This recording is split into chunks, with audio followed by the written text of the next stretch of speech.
अस्सलामुअलैकुम, welcome to डिन stories channel. कहानी शुरू करने से पहले हमारे चैनल को सब्सक्राइब करें और बेल बटन दबाकर तमाम वीडियो नोटिफिकेशंस ऑन कर लें। शहनशाह को मुझ पर एतमाद था, इसलिए वो भी बाहर निकल गए और उसने अंदर से कमरा बंद कर लिया। फिर वो आगे बढ़कर शहजादी की मसहरी के करीब पहुंच गया। शहजादी का जिस्म शीशे की तरह चमकदार और नीला हो चुका था। बड़ा खौफनाक जहर था और मैं सोच रहा था कि ना जाने ये खपती फकीर क्या करता है, ये जहर उतार भी सकेगा या नहीं। फकीर ने मुस्कुराकर मेरी तरफ देखा और बोला, अब जबकि तुम मुकद्दस पत्थर पर हाथ रखकर मेरे साथ अहद वफा करने की कसम खा ही चुके हो, तो ये समझो कि मेरे तमाम राज तुम्हारे हो गए। मेरी हकीकत अगर तुम्हें मालूम हो जाए तो कुछ हर्ज नहीं, क्योंकि आज नहीं तो कल मुझे अपनी असलियत तुम पर जाहिर करनी है। और अब ये फैसला करना तुम्हारा काम है कि तुम अपना अहद निभाकर मेरे दोस्त बनोगे या अहद शिकनी करके, बल्कि मेरी दुश्मनी भी तुम्हारे साथ हो जाएगी। बहरहाल मेरी सबसे पहली शर्त यह है कि तुम्हें मेरा राज फिलहाल राज रखना होगा। कौन सा राज? मैंने पूछा। तब उसने दोनों हाथ फिजा में बुलंद किए। उसका मुंह छत की तरफ हो गया और फिर मैंने उसके जिस्म से एक अजीब सा धुआं खारिज होते देखा। वो घुटनों के बल बैठता जा रहा था और धुआं तेजी से बुलंद हो रहा था। फिर उसके जिस्म पर स्याही दौड़ने लगी। उसका चेहरा तारीक होने लगा और सिर्फ चंद साथ के बाद मेरे हलक से दहशत की चीख निकलते निकलते रह गई। फकीर की जगह अब वहाँ एक सियाह रंग का बहुत बड़ा सांप झूम रहा था, कुड़ियाला सांप, जिसकी जिल्द आम सांपों से कहीं ज्यादा चमकदार और खूबसूरत थी। उसकी जिसामत भी आम सांपों से बड़ी थी। मैंने खुद को बमुश्किल संभाला और फटी फटी आंखों से उसे देखता रहा। मेरी समझ में नहीं आ रहा था कि ये सब माजरा क्या है। फिर मुझे ज्यादा सोचने का मौका नहीं मिला। वो लहराता हुआ शहजादी की मसहरी की तरफ बढ़ा और उसके आधे जिस्म के ऊपर पहुंच गया। वो अब शहजादी के लिबास में दाखिल हो रहा था। फिर उसने शहजादी के जख्म को उड़िया किया और चंद लम्हे उस पर झूमते रहने के बाद अपना मुंह उस जख्म पर चिपका दिया। शायद वो शहजादी के जख्म से जहर चूस रहा था। मैं फटी फटी आंखों से कभी उसे और कभी शहजादी को देख रहा था, जिसके चेहरे पर से और जिस्म से नीलाहट यूं गायब हो रही थी जैसे नीले रंग पर गुलाबी रंग किया जा रहा हो। पूरे 1 मिनट तक वो जहर चूसता रहा। फिर उसने जख्म से मुंह हटा लिया और शराबी की तरह झूलने लगा। ऐसा लग रहा था जैसे उसे नशा हो गया हो। उसके बाद वो मसहरी से हट गया और सीधा ज़मीन पर लेट गया। मैंने किसी सांप को इस तरह सीधा लेटते हुए नहीं देखा था। इस तरह वो लेटा हुआ और भी खौफनाक लग रहा था। फिर मैंने उसका हुज्जम बढ़ते हुए देखा। अब वो इंसानी शक्ल में आ रहा था और चंद लम्हात के बाद मेरे सामने वही बूढ़ा फकीर लेटा हुआ था और उसकी आंखों में नशे की सी कैफियत थी। मुझे सहारा दो, उसने कमज़ोर सी आवाज़ में कहा और मैं उसके करीब पहुँच गया। मैंने हाथ के सहारे से उसे उठाया और वो मेरे कंधे पर हाथ रखता हुआ बोला, चलो बाहर चलो। मैं सहारा देकर उसे बाहर ले आया। बाहर सब लोग हमारे मुंतज़िर थे। खुद शहनशाह भी उन्हीं में मौजूद थे। उन्होंने बेचैनी से शहजादी का हाल पूछा। अंदर तशरीफ़ ले जाइए जहाँ पना, शहजादी साहिबा ठीक हो गई है, मैंने कहा। और शहनशाह रोब शाही भूलकर तेज़ी से अंदर लपके और मैं फकीर के साथ बाहर निकल गया। तुम अगर चाहो तो भी यहाँ रुक सकते हो। कल सुबह इसी जगह मैं तुम्हारा इंतज़ार करूँगा जहाँ हमारी अभी मुलाकात हुई थी, उसने कहा। मैंने उसकी शक्ल देखी। वो पूरी इसरार अंदाज में मुस्कुरा रहा था। बहरहाल मैं महल में वापस आ गया। मेरी अकल खुफ्त हो रही थी। मैं गौर कर रहा था कि इंसान कैसे सांप बन सकता है। इस सिलसिले में मैंने रवायात तो सुनी हुई थी, लेकिन मैं उन्हें सिर्फ कहानियाँ और रवायात ही समझता रहा। लेकिन आज मेरी ज़हनी कैफियत अजीब हो रही थी। मुझे इस अहद का भी एहसास था जो मैंने एक सांप से किया था। न जाने वो मुझसे क्या काम लेना चाहता था। अंदर आकर मुझे इतला मिली कि शहजादी होश में आ गई है और उसे शदीद प्यास है और शाही तबीब उसके लिए शरबत ख़ास तैयार कर रहे हैं।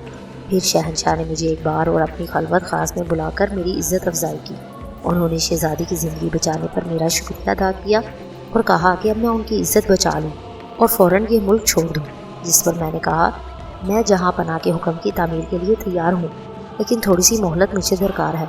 बहरहाल मैं अपने मकान में नहीं रहूँगा और जितने दिन भी यहाँ गुजारूँगा गुमनामी की हालत में गुजारूँगा। मुझे इस बात की इजाज़त मिल गई और मैं वहाँ से चला आया। मैं तुम्हें बता चुका हूँ कि शहजादी से मुझे उनसीयत ज़रूर हो गई थी, लेकिन उसे इश्क नहीं कहा जा सकता था। उसने मेरे लिए जान देने की कोशिश की थी। इस बात से मैं बहुत मुतासिर हुआ था, लेकिन शहनशाह का वक़ार भी मुझे अजीज़ था और मैं खुद वहाँ से जाना चाहता था।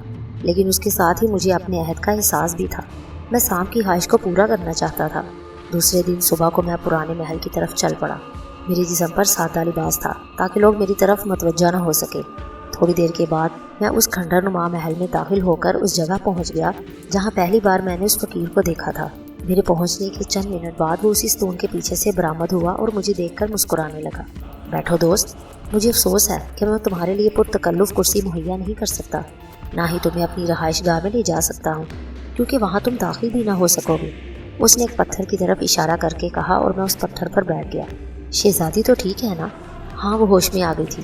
اس کے بعد مجھے اس کی کیفیت کے بارے میں علم نہیں۔ وہ بالکل ٹھیک ہو جائے گی، نہ جانے وہ کیوں یہاں نکل آئی تھی، پورے محل میں چکراتی پھر رہی تھی۔ پھر وہ میرے بل کے نزدیک آ گئی۔ میں تو اپنی عادت سے مجبور ہوں، لیکن خیر اس کے ذکر کو چھوڑو۔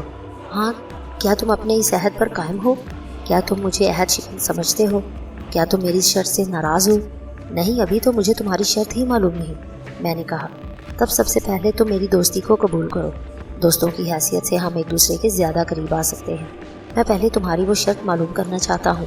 ممکن ہے تمہاری شرط ایسی ہو کہ ہماری دوستی برقرار نہ رہ سکے۔ میں نے صاف گوئی سے کہا، دوست بن کر میں تم سے کوئی ایسا کام نہ لوں گا جسے تمہاری دل شکنی ہو۔ تاہم تمہیں دوست بنانے سے پہلے میں تمہارے دل میں کوئی بھی شک رہنے نہیں دینا چاہتا۔ مجھے تمہاری مدد کی ضرورت ہے۔ تم دیکھ چکے ہو کہ میری اصلیت کیا ہے۔ میں سانپ ہوں اور کچھ ایسی قوتیں رکھتا ہوں جو تمہارے پاس نہیں، لیکن تم انسان ہو، اشرف المخلوقات۔ بلا شبہ تم ایسی بہت سی قوتیں رکھتے ہو جو ہمارے پاس نہیں ہیں۔ مجھے تمہاری وہی قوتیں درکار ہیں۔ میں تمہاری ان قوتوں سے کام لے کر اپنے ایک دشمن کو ہلاک کرنا چاہتا ہوں جو انسان نہیں سانپ ہے، اس نے پراسرار لہجے میں کہا اور میں حیران رہ گیا۔ چند لمحے خاموش رہنے کے بعد وہ پھر بولا، میں تم سے کیے گئے عہد کا یہی صلہ چاہتا ہوں۔ اس کے بعد بھی تم میری دوستی قبول کرو گے یا نہیں؟ کیا تمہارے دشمن کو ہلاک کرنا میرے اختیار میں ہے؟ میں نے پوچھا۔ ہاں، ورنہ میں تمہیں تکلیف نہ دیتا۔ میں تمہاری پوری مدد کروں گا۔ میں خود ہی اسے ہلاک کر سکتا ہوں، لیکن ایک عہد کے تحت ایک دوسرے پر ہم وار نہیں کر سکتے۔ ہم نے مقدس پتھر کی قسم کھائی ہے اور اس سے انحراف ہمیں جلا کر کوئلہ کر دے گا۔ تمہارا دشمن کہاں ہے؟ ہماری سلطنت میں تمہیں وہاں لے جاؤں گا۔ وہ جگہ یہاں سے کتنی دور ہے؟ ہماری دنیا تمہاری دنیا سے بہت دور ہے، سب سے الگ تھلگ، لیکن وہ ہے اسی زمین پر، اور تمہیں بغیر کسی تکلیف کے وہاں تک لے جانا میرا کام ہے۔ میں گردن جھکا کر سوچنے لگا کہ مجھے یہاں سے جانا تو ہے ہی، اور پھر میں اس سے وعدہ بھی کر چکا ہوں، اس لیے اگر اس کا ساتھ رہے تو کیا حرج ہے؟ اس طرح کم از کم کوئی مصروفیت تو ہوگی، اور میں اپنی چھین جانے والی چیزوں کے غم سے بھی محفوظ رہوں گا۔ چنانچہ میں نے حامی بھر لی۔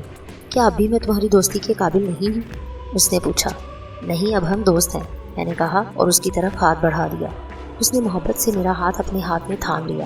اس کے چہرے پر خوشی کے آثار تھے، اور پھر وہ سرسراتی ہوئی آواز میں بولا، اب میں دیکھوں گا بوڑھا شنگشاز کس قدر چلاک ہے۔ اس کی تمام سازشیں ناکام ہو جائیں گی اور میری کھوئی ہوئی سلطنت واپس مل جائے گی۔ حکومت کی ہوس اور اس کے حصول کی سازشیں تم انسانوں تک ہی محدود ہیں، بلکہ جس ذی روح کو حکومت کی چاٹ پڑ جائے وہ اس کے حصول کے لیے دوسرے کو نیچا دکھانا چاہتا ہے۔ ہماری بھی ایک بستی ہے جہاں ہمارے تمام ساتھی آباد ہیں، ہم بھی حکمران ہوتے ہیں، اور یہ منصب ہمیں قدرت کی طرف سے ہی بخشے جاتے ہیں۔ ناگوں کی مختلف قسمیں ہوتی ہیں جن میں حکمران ناگ بھی ہوتے ہیں۔ یہ حکومت نسل در نسل چلتی ہے، اور اس بستی میں حکمرانی پشت با پشت سے میری نسل کے پاس تھی۔ میرا باپ بھی حکمران تھا، اور دادا بھی، اور دوسرے لوگ بھی۔ اصول کے مطابق نیا حکمران میں تھا، لیکن بوڑھا شنگشاز ہزارہ سال سے اس آگ میں سلگ رہا تھا کہ بے شمار قوتیں رکھنے کے باوجود وہ حکومت کیوں نہیں کر سکتا۔ ہمارے بزرگوں کے دور میں اس کی ایک نہ چلی، لیکن میرے باپ کے انتقال سے پہلے اس نے اپنی بیٹی کی مدد سے ایک سازش کی۔ اس کی بیٹی سانپوں کے قبیلے کی سب سے حسین ناگن تھی، اور بلا شبہ میں اس ناگن سے اپنا دل ہار گیا۔ حکمران کے لیے پاک باز ہونا بھی ضروری ہوتا ہے۔ اس میں کچھ صفات ہوتی ہیں جن سے وہ دوسروں سے ممتاز ہوتا ہے۔ ناگن یہ میری کمزوری تھی، تاہم عشق کرنا کوئی بری بات نہیں تھی۔ میں رکابہ کے عشق میں گرفتار ہو گیا۔ وہ بھی اپنی تمام تر حشر سمانیوں کے ساتھ میرے حواس پر بجلیاں گراتی رہی۔ میں اس سے شادی کر سکتا تھا، لیکن حکمران بننے کے بعد پھر میرے باپ کا انتقال ہو گیا اور مجھے حکمران بنانے کی تیاریاں ہونے لگیں۔ پھر جس دن مجھے حکمران بنایا جانے والا تھا، مرتام اچانک دربار عام میں پہنچ گئی۔ اس نے رو رو کر سب کو بتایا کہ ایسا حکمران نہ بنایا جائے جس کے دور میں کسی ناگن کی عزت محفوظ نہ رہے۔ اس نے میرے اوپر الزام لگایا کہ میں نے زبردستی اس کی عزت لوٹی ہے اور میں اس قابل نہیں کہ حکمران بنایا جاؤں۔ مرتام سے میری چاہت کی اور بہت سے گواہ بھی موجود تھے۔ انہوں نے اس بات کی تصدیق کر دی کہ میں مرتام کو پسند کرتا ہوں۔ میں ایسا بدحواس ہوا کہ اپنی صفائی میں کچھ بھی نہ کہہ سکا۔ مجھے مرتام کی بے وفائی کا بہت صدمہ ہوا۔ اگر وہ چاہتی تو میں اس کے کہنے سے حکومت اسے دے سکتا تھا۔ وہ اپنے باپ کو حکمران بنا سکتی تھی، لیکن اس نے میرے ساتھ بے وفائی کی اور میرا دل ٹوٹ گیا۔ میں نے اس بات کی تردید بھی نہ کی اگر کوئی سانپ ایسی حرکت کرتا تو اسے موت کی سزا دی جاتی اور اسے شزار کی آگ میں کودنا پڑتا، جو دیوتا کا غار کہلاتا ہے، لیکن میں حکمران نسل سے تھا اور ہونے والا حکمران تھا۔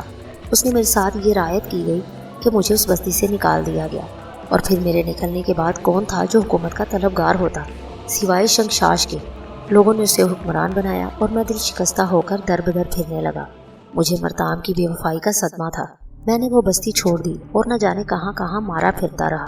میرے دل میں آتش انتقام سلگ رہی تھی، لیکن میں بذات خود شنگشاش سے انتقام نہیں لے سکتا تھا، اور اب میں تمہاری مدد سے اپنی کھوئی ہوئی سلطنت دوبارہ حاصل کرنا چاہتا ہوں۔ میں حیرت اور دلچسپی سے اس کی باتیں سن رہا تھا۔ کیسی عجیب کہانی تھی، ایک انوکھی دنیا کی کہانی جہاں سانپ رہتے تھے، جہاں سانپوں کی سیاست تھی، لیکن ان سانپوں کی سلطنت میں ایک انسان کا گزر کیسے ہو سکتا تھا؟ میں خوفزدہ بھی تھا، لیکن اس کے ساتھ ساتھ میرے دل کے انتہائی گوشوں میں ایک خواہش بھی تھی۔ اس انوکھی دنیا کو دیکھنے کی خواہش اور خوف اور دلچسپی کی کشمکش میں نے اس کے کام کرنے کی حامی بھر لی۔ اس نے نہایت گرم جوشی سے میرا شکریہ ادا کیا۔ میں نے اسے پوچھا کہ وہ مجھے اپنی دنیا تک کیسے لے جائے گا، جس کے جواب میں اس نے کہا، میں تمہیں بتا چکا ہوں کہ بعض قوتیں ہمارے اندر تم سے بڑھ کر ہیں اور بعض معاملات میں تم ہم سے آگے ہو۔ میں انہی قوتوں سے کام لوں گا۔ تم فکر نہ کرو، اور سفر کے لیے کب تک تیار ہو سکتے ہو یہ بتاؤ؟ جلد از جلد، جب تم کہو، میں نے کہا۔ تب پھر ہم کل روانہ ہوں گے، اس نے کہا۔ دوسرے دن کچھ ضروری سامان لے کر میں خاموشی سے پرانے محل میں پہنچ گیا۔ میں نے شہنشاہ کو اپنی روانگی کی اطلاع دینے کی ضرورت بھی محسوس نہ کی۔ اب میں اس ملک کو ہمیشہ کے لیے چھوڑ رہا تھا۔ اگر اس کام کو کر کے میں زندہ بچ بھی گیا تو بھی میں یہاں آنے کا ارادہ نہیں رکھتا تھا۔ وہ میرا منتظر تھا۔ مجھے دیکھ کر اس نے گرم جوشی سے ہاتھ ملایا اور پھر اپنے ساتھ آنے کا اشارہ کر کے پرانے محل سے نکل آیا۔ آج اس نے لباس بھی عمدہ پہن رکھا تھا اور چہرے کی بشاشت سے خاصا اچھا لگ رہا تھا۔ راستہ چلتے ہوئے میں نے اس سے کہا، مجھے تمہاری بستی وغیرہ کے بارے میں تو معلوم ہو گیا، لیکن ابھی تک تمہارے نام سے ناواقف ہوں۔ ارے ہاں، اتفاق سے میں تمہیں اپنا نام بتانا بھول گیا۔ میرا نام روناس ہے۔ اب کیا پروگرام ہے روناس؟ ہم کہاں چل رہے ہیں؟ بندرگاہ۔ ایک جہاز اس بندرگاہ سے لنگر اٹھانے والا ہے، ہم اس میں سفر کریں گے۔ جہاز تو ایک دوسرے ملک جاتا ہے، لیکن پہلے وہ میری سرزمین پر جائے گا، پھر کہیں اور، اس نے بڑے اعتماد سے کہا، اور میں خاموش ہو گیا۔ میں دیکھنا چاہتا تھا کہ وہ کیا کرے گا، اور ہم بندرگاہ پہنچ بھی گئے۔ جہاز پر سامان بار ہو چکا تھا۔ جہاز سے سفر کرنے والے مسافر اس پر پہنچ گئے تھے اور اب اس کی آخری چیکنگ ہو رہی تھی۔ جب سارا کام مکمل ہو گیا تو روناس نے میرا ہاتھ پکڑا اور ڈیک سے گزر کر جہاز پر جانے والے تختے پر چڑھنے لگا۔ جہاز کا کپتان اپنے آدمیوں کو ہدایات دے رہا تھا اور تختہ اٹھایا جانے والا تھا۔ ہم دونوں کو دیکھ کر وہ چونک پڑا۔ ضرور کوئی اعتراض کرے گا، میں نے سوچا۔ حالانکہ ابھی میری حیثیت اتنی تھی کہ اگر میں چاہتا تو پورا جہاز خالی کرا سکتا تھا، لیکن اس وقت میں عام حیثیت سے تھا اور لوگ مجھے پہچانتے بھی نہیں تھے۔ جہاز کا کپتان ہمارے سامنے پہنچ گیا اور بولا، آپ کون ہیں اور جہاز پر کیوں آئے ہیں؟ مسافر ہیں، آپ کے جہاز سے سفر کریں گے، اس نے کپتان کی آنکھوں میں دیکھتے ہوئے کہا، اور میں نے ایک عجیب سی پراسرار روشنی اس کی آنکھوں سے خارج ہوتی ہوئی محسوس کی۔ کپتان پتھر کے بت کی طرح ساکت ہو گیا۔ وہ روناس کی آنکھوں سے نظریں نہ ہٹا سکا۔ آپ ہمارے لیے فوری انتظام کریں گے، آئیے، روناس نے کہا، اور کپتان اس کے ساتھ چل پڑا۔ پھر اس نے خصوصی کیبن کا بندوبست ہمارے لیے کیا اور ہم اس میں مقیم ہو گئے۔ تھوڑی دیر کے بعد جہاز نے لنگر اٹھا دیے۔ میں حیرت زدہ تھا، لیکن اس وقت وطن سے جدا ہونے کا غم بھی تھا جس نے مجھے افسردہ کر دیا۔ روناس نے میرے کندھے پر ہاتھ رکھتے ہوئے کہا، میں تمہیں جس دنیا میں لے جا رہا ہوں وہ تمہاری دنیا سے زیادہ دلکش ہے۔ ناگن حسینائیں حسن بے مثال ہیں، وہ بڑی چاہت سے تمہارا استقبال کریں گی۔ اس کے علاوہ وہاں تمہیں ہر وہ نعمت میسر ہوگی جس کو تم پسند کرو گے۔ پھر بھی اگر تمہارا دل اس دنیا سے اکتا جائے تو تم اپنی دنیا میں واپس آ سکتے ہو، میں تمہاری مدد کروں گا۔ میں نے کوئی جواب نہ دیا۔ جہاز سفر کرتا رہا۔ کپتان تو ہمارے حکم کا غلام تھا اور دوسرے لوگوں کو بھی روناس نے مطیع کر لیا تھا اور سب اس کے حکم پر دوڑے دوڑے پھر رہے تھے۔ سفر کا چھٹا دن تھا جب جہاز کے مسافروں نے ایک جگہ جمع ہو کر چہمگوئیاں شروع کر دیں۔ ان کا خیال تھا کہ جہاز صحیح راستے پر نہیں جا رہا، اور پھر وہ کپتان کے کیبن کی طرف چل دیے۔ انہوں نے کپتان سے یہی سوال کیا، ہاں ٹھیک ہے، جہاز اس راستے سے نہیں جا رہا جس سے اسے جانا چاہیے تھا۔ ادھر سمندر کا تلاطم ہے اور وہاں خطرات پیش آ سکتے ہیں۔ اس طرح جہاز کا سفر کچھ طویل ضرور ہو گیا، مگر بہرحال خطرات سے مبرا ہے، کپتان نے جواب دیا، اور لوگ کسی قدر مطمئن ہو گئے۔ لیکن روناس کے ہونٹوں پر ایک پراسرار مسکراہٹ پھیلی ہوئی تھی۔ کپتان کو معلوم ہے کہ اسے کس راستے سے جانا ہے، وہ ہمیں ہماری سرزمین پر چھوڑے بغیر کیسے جا سکتا ہے؟ اس نے لوگوں سے ہٹ کر مجھے کہا اور میں چونک پڑا۔ اوہ، تو راستہ اس لیے بدلا گیا ہے، ظاہر ہے میرے دوست، اور میں ایک ٹھنڈی سانس لے کر خاموش ہو گیا۔ जहाज़ का सफ़र मज़ीद 7 दिन तक जारी रहा और फिर एक स्याह लकीर समंदर में नमूदार हुई। रोनास बोला, मेरे दोस्त इलियास, मैं तकरीबन 700 साल के बाद दोबारा अपनी सरजमीन देख रहा हूँ। 700 साल? मैं हैरत से उछल पड़ा। हाँ मेरे दोस्त, तुम्हें हैरत क्यों हुई? मेरी उम्र 1700 साल है। शायद तुम्हें इस बात का इल्म होगा कि हमारी उम्रें बेहद तवील होती हैं। बूढ़े शंशाश की उम्र उस वक्त 3000 साल है जब उसने मुझे वहाँ से निकाला। हमारे यहाँ ऐसे बुजुर्ग हैं जिन्होंने इस दुनिया के हज़ारों दौर देखे हैं। नबियों और पैगम्बरों के दौर के बुजुर्ग भी मौजूद हैं, और जब वो इस अतवार की दास्तानें सुनाते हैं तो हमारे रोंगटे खड़े हो जाते हैं। मैं हैरत ज़दा उसकी शक्ल देखता रहा। लकीर नुमायाँ होती रही, फिर ये ज़मीन साफ नज़र आने लगी। जहाज़ उसी तरफ बढ़ रहा था, फिर वह समंदर में लंगर अंदाज हो गया। कप्तान ने लोगों को बताया कि जहाज़ की कुछ मरम्मत करना है, इसलिए आज रात जहाज़ यहीं रुकेगा। रात की तारीकी में उसने हमारे लिए कश्ती का इंतज़ाम कर दिया और हमारी कश्ती वहाँ से खामोशी से जजीरे की तरफ रवाना हो गई। वो बड़ा खौफनाक जजीरा था। रात की तारीकी ने उसे हद से ज़्यादा भयानक बना दिया। मुझे तारीकी में कुछ नज़र नहीं आ रहा था।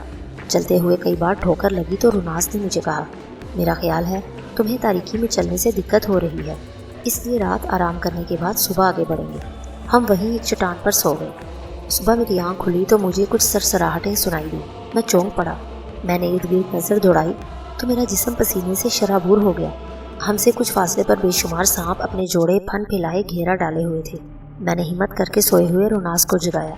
उठ कर बैठा तो मैंने उन सांपों की तरफ इशारा किया। उसने उन सांपों को देखा तो उछल कर रह गया। चंद लम्हे गुस्से से वो उन्हें देखता रहा, फिर बोला, ये सब नमक हराम शंशाश के सिपाही हैं और हमें गिरफ्तार करने आए हैं। ठीक है, उन लोगों से जंग करना मुनासिब नहीं, हम उनके साथ चलते हैं, बाद में कोई तरकीब करेंगे। मैं देखूंगा ये हमारा क्या बिगाड़ते हैं। मगर सुनो, ये कहकर उसने दोनों हाथ सीने पर रखे और कोई चीज़ उगल दी। ये उसका मनका था। उसे कपड़े से साफ करके उसने वो मेरी तरफ बढ़ा दिया और बोला, तुम इसे निगल लो, इस तरह ही तुम्हें कोई नुकसान ना पहुंचा सकेंगे। मैंने वो मनका निगल लिया। खानजादी, यकीन करो, मनका निकलते ही मेरी शख्सियत ही बदल गई। मैं अपने अंदर बेपनाह कुव्वत महसूस करने लगा। उसके साथ ही हम दोनों खड़े हो गए और सांपों के दायरे में आगे बढ़ने लगे। हमारा रुख उस बड़े पहाड़ की तरफ था जिसका रंग दूसरे पहाड़ों की तरह सयाह ना था। पहाड़ के दामन में पहुंचकर हम एक बहुत बड़े गार के दहाने में दाखिल हो गए, जिससे ढलान शुरू होती थी। तमाम सांप बदस्तूर हमारे गिर्द हल्का बनाए चल रहे थे। जाने कितनी गहराई में जाने के बाद हम यकदम खुली फिजा में पहुंच गए और यहाँ का मंजर देखकर मैं हैरान रह गया। बिलाशुबा खानजादी, और रोनास ने गलत नहीं कहा था। ऐसी हसीन वादी मैंने इससे कबल कभी नहीं देखी। ऐसा दिलकश सब्जाजार रोए ज़मीन पर कहीं नहीं देखा। चारों तरफ बहार रक्सा थी, चश्मे उबल रहे थे, आबशार गिर रहे थे, फूल खिले हुए थे। यहाँ कोई घर नहीं था। जाहिर है वो चट्टानों के बासी थे, उन्हें मकानों की क्या ज़रूरत। हमारे पहरेदार सांप हमें लिए हुए एक बहुत बड़ी चट्टान के पास पहुँच गए। चट्टान में एक सुराग था, वो सब वहाँ रुककर फनकारने लगे। रुनास दांत पीसता हुआ चट्टानी दरवाजे से अंदर दाखिल हो गया। मैंने भी उसकी तकलीद की। चट्टान अंदर से खोखली थी और अंदरूनी हिस्सा बिल्कुल साफ़ सुथरा था। उसकी अगली सिमत में बारीक सुराग थे जिनसे हवा अंदर आ रही थी। फिर न जाने किस चीज़ से चट्टान का दरवाज़ा बंद कर दिया गया और हम वहाँ कैद हो गए। मुकद्दस पत्थर की कसम मुझ पर लागू है इलियास, तुम पर नहीं। तुम इनमें से किसी भी सांप को हलाक कर सकते हो। अगर 1 लाख सांप भी तुम्हारे जिस्म पर लिपट कर तुम्हें काटना शुरू कर दे तो तुम्हारा कुछ ना बिगड़ेगा, क्योंकि मेरा आबाई मनका तुम्हारे जिस्म में मौजूद है। तुम बिल्कुल बेफिक्र रहो, हम हालात का इंतज़ार करेंगे, फिर तुम्हारा काम शुरू होगा। सुनो इलियास, जिस वक्त भी तुम्हारा सामना शंशाट से हो तुम उस पर झपट पड़ना और उसे कत्ल कर देना। उसके बाद हालात मेरे ताबे होंगे। फिर किसकी मजाल है जो मुझसे इनहराफ करे। ठीक है, मैं तुम्हारे कहने पर अमल करूँगा, मैंने कहा। रात हो गई, जिसका अंदाज़ा सुराखों की तारीकी से हुआ। अचानक मेरे जहन में आया कि क्यों ना मैं अपनी कुव्वत आजमाऊँ। शायद मैं इस चट्टान को हटा सकूँ जिसने रास्ता बंद किया था। मैं चट्टान की तरफ बढ़ा। बिलाशुबा बेहद वजनी चट्टान थी, लेकिन मैंने मनका निगलने के बाद अपने जिस्म में जो कुव्वत महसूस की थी वो भी कम ना थी। मैंने चट्टान पर कुव्वत आजमाई की और रुनास उछलकर खड़ा हो गया। वो हैरत से चट्टान को खिसकते हुए देख रहा था। शायद उसे भी अंदाज़ा नहीं था कि मनके ने मेरे जिस्म में बेपनाह कुव्वत पैदा कर दी है। चट्टान दूसरी तरफ लुढ़क गई और दरवाज़ा खुल गया। बहुत खूब मेरे दोस्त, मैं ना कहता था कि कुछ कुव्वतें तुम्हारी हैं, कुछ हमारी। हम जैसे 10 सांप मिलकर भी इस जादुई दरवाजे को खोल नहीं सकते थे। आओ, हमारी मुश्किल वक्त से पहले हल हो गई है। अब मैं सबसे पहले उस जलील नागिन से मिलूंगा जिसने अपने बाप के साथ मिलकर मेरे खिलाफ साजिश की थी। आओ। हम चट्टाने फलांगते चले गए। फिर एक ऐसी जगह पहुंच गए जहां से क्योड़े की भीनी भीनी खुशबू आ रही थी। यहाँ जगह जगह चमकदार मनके रखे हुए थे जिनकी रोशनी से ये हिस्सा मुनव्वर था। रोनास ने मेरा शाना दबाया और मेरे कान के करीब मुँह करके बोला, देख रहे हो इस कताला आलम को? वो मरताम है, उस इलाके की सबसे हसीन नागिन। हुस्न में उसका कोई सानी नहीं है। उसने एक तरफ इशारा किया और मेरी निगाह उस तरफ उठ गई। बिला शुबा इतना खूबसूरत सांप मैंने अपनी ज़िंदगी में कभी नहीं देखा था। मैं उससे मिलने जा रहा हूँ। मैं उससे बात करूँगा और पूछूंगा कि अब मैं उसके बाप के साथ क्या सलूक करूँ। तुम यहाँ बेफिक्र होकर खड़े रहो। रोनास ने अपना हाथ आसमान की तरफ कर दिया। रोनास ने अपने हाथ आसमान की तरफ कर दिए और उसके जिस्म से धुआं खारिज होने लगा। चंद लम्हों बाद वहाँ वही कुड़ियाला सांप मौजूद था। वो मरताम की तरफ रेंगने लगा। जो ही वो वहाँ पहुँचा, वहाँ मौजूद नागनों में खलबली मच गई। वो सब वहाँ से भाग गई और सारा मैदान वहाँ से खाली हो गया। फिर वहाँ रोनास की महबूबा मरताम रह गई और रोनास आहिस्ता आहिस्ता उसके करीब पहुँच गया। अब नागन का फन पूरी तरह फैल गया। फिर मैंने नागिन को रोनास की तरफ बढ़ते देखा। वो रोनास से लिपटने की कोशिश कर रही थी, लेकिन रोनास पीछे हट गया। वो दोनों आमने सामने आध घंटे तक मौजूद रहे और फिर मैंने नागिन को रोनास से लिपटते हुए देखा। वो दोनों मेरी तरफ बढ़ने लगे। मैं संभल कर खड़ा हो गया। चंद लम्हात के बाद वो दोनों मेरे करीब आ गए। रोनास फिर इंसानी शक्ल इख्तियार करने लगा और जब वो इंसान बना तो मैं बुरी तरह उछल पड़ा। ये वो रोनास नहीं था जो अब तक मेरे साथ रहा। खानजादी, मैं अल्फाज में बयान नहीं कर सकता कि वो किस कदर हसीन नौजवान था। मेरे वतन की लड़कियां उसे देख लें तो वो खुदकुशी कर लें। वो ऐसा ही हसीन नौजवान था। फिर उसने मरताम की तरफ रुख करके कहा, इनसे कोई पर्दा नहीं, इंसानी शक्ल में आओ। और वो भी इंसानी शक्ल में आ गई। वो बेइंतहा खूबसूरत थी। परियां उसके कदमों की खाक के बराबर थी। रोनास ने मुझे कहा, उसने मुझे एक और कहानी सुनाई। उसने मुझे एक और ही कहानी सुनाई है मेरे दोस्त। उसने कहा है कि उसके बाप ने उसे भी धोखा दिया है। उसने अपने बाप के कहने पर मेरे खिलाफ साजिश की थी, क्योंकि उसके बाप ने उसे कहा था कि हुकूमत पर कब्जा करने के बाद वो उसकी मेरे साथ शादी कर देगा, ताकि उन दोनों से जो औलाद पैदा हो वो उस इलाके की हुक्मरान बने। जबकि दूसरी शक्ल में रोनास के कबीले की नागन के जिस्म से पैदा होने वाली औलाद ही उस कबीले की हुक्मरान बन सकती थी। उसने मरताम को यही समझाया था और रकाबा उसकी बातों में आ गई। लेकिन शंशाश ने वादा खिलाफी की और अपनी बेटी को भी धोखा दिया। यह आज तक मेरा इंतज़ार कर रही है। मरताम ने मुझे बताया कि कल हमें शंशाश के सामने पेश किया जाएगा, तो कबीले भर के साम वहीं मौजूद होंगे। तब वो अपने बाप की साजिश का इंकशाफ करेगी। वो मेरी वकालत करेगी। जब असलियत सामने आएगी तो उसका कोई भी हामी नहीं रहेगा। फिर तुम इसे हलाक कर देना और उसके बाद, लेकिन क्या दूसरी फरार होने वाली नागनी उसे होशियार ना कर देंगी? मैंने कहा, नहीं, वो सब उसकी सहेलियां हैं। इसके बाद हम दोबारा अपने कैद खाने में वापस आ गए। दूसरे दिन हमें दरबार में पेश किया गया। ये एक बहुत बड़ा पहाड़ था जिसके बारे में सही अंदाज़ा नहीं होता था कि अंदर से खोखला किया गया है या कुदरती तौर पर ये ऐसा ही है। बहरहाल ऐसा अजीम शान दरबार इंसानी आँख ने कहाँ देखा होगा। चारों तरफ जवाहरात चमक रहे थे। आज तमाम सांप इंसानी शक्ल में थे। एक शानदार कुर्सी पर खबीज शक्ल वाला शंशाश बैठा था। हमें उसके चबूतरे पर पहुंचा दिया गया जो इंसाफ के लिए बनाया गया था। और उनास के कहने के मुताबिक मेरे अंदर मौजूद मनके की वजह से मेरे अंदर वही खुशबू पैदा हो गई जो दूसरे सांपों से आ रही थी। इसलिए सब मुझे एक सांप ही समझ रहे थे। शंशाश ने गुफ्तगू का सिलसिला शुरू किया और बोला, मोअज़्ज़िज़ बुजुर्गों, एक तवील अरसे के बाद गुनाहगार उनास फिर हमारे इलाके में चला आया है। क्या ये बात हमारी कदीम रवायात का मजाक उड़ाने के लिए काफ़ी नहीं है? क्या रोनास ने देवताओं की तौहीन नहीं की? क्या उसे अब भी आग के गार में नहीं डाला जाएगा? मैंने आप लोगों को इसलिए बुलाया है कि कदीम रवायात का मजाक उड़ाने वाले रोनास को आग में डालने के सिलसिले में आप लोगों का क्या मशवरा है? मुअज़्ज़िज़ बुजुर्गों, मैं रोनास, जिसका ख़ानदान पुश्तों से इस इलाके पर हुक्मरान रहा है, अपनी सफाई पेश करना चाहता हूँ। एक तवील अरसे के बाद रोनास को अपनी सफाई पेश करने की क्या ज़रूरत पेश आ गई? शंशाश उछल पड़ा, इसलिए कि उस वक्त मुझे उसका मौका ही नहीं दिया गया। तुम सिर्फ हुकूमत पर कब्जा करना चाहते थे, जिसके लिए तुमने ये साजिश की और वक्ती तौर पर तुम कामयाब हो गए। लेकिन अब मैं तुम्हारी साजिश बेनकाब करके रहूँगा। मुअज़्ज़िज़ बुजुर्गों, मुझे इजाज़त है। इजाज़त है, बूढ़े सांपों की आवाज़ आई। मैं मुजरिम नहीं हूँ। शंशाश सिर्फ हुकूमत पर कब्जा करना चाहता था। मैं शंशाश की बेटी से मोहब्बत करता था, लेकिन मैंने गुनाह नहीं किया। शंशाश ने उसे वर्गलाकर मेरे खिलाफ बयान दिलवाया। शंशाश ने उसे भी धोखा दिया और मेरे साथ शादी करने का वादा करके वो बात उसके मुंह से कहलवाई थी। ये झूठ बोल रहा है। शंशाश गज़बनाक होकर गरजा। उसकी बेटी मौजूद है, उससे मुकद्दस पत्थर पर कसम देकर दरियाफ्त कर लिया जाए। रोनास ने कहा, ये झूठ बोल रहा है, इसे मौत की सज़ा दी जाए। शंशाश गरजा। बैठ जाओ शंशाश, उसने मुकद्दस पत्थर का नाम लिया है तो उसे सफाई का मौका ज़रूर मिलेगा। बूढ़े सांपों ने कहा और शंशाश बेचैनी से पहलू बदलने लगा। रोनास का बयान दुरुस्त है मोअज़्ज़िज़ बुजुर्गों, मेरे बाप ने मुझे धोखा देकर ये अल्फाज कहलवाए थे। मुकद्दस पत्थर की कसम, रोनास पाक है, मैं पाक हूँ, मरताम ने कहा और एक कोहराम मच गया।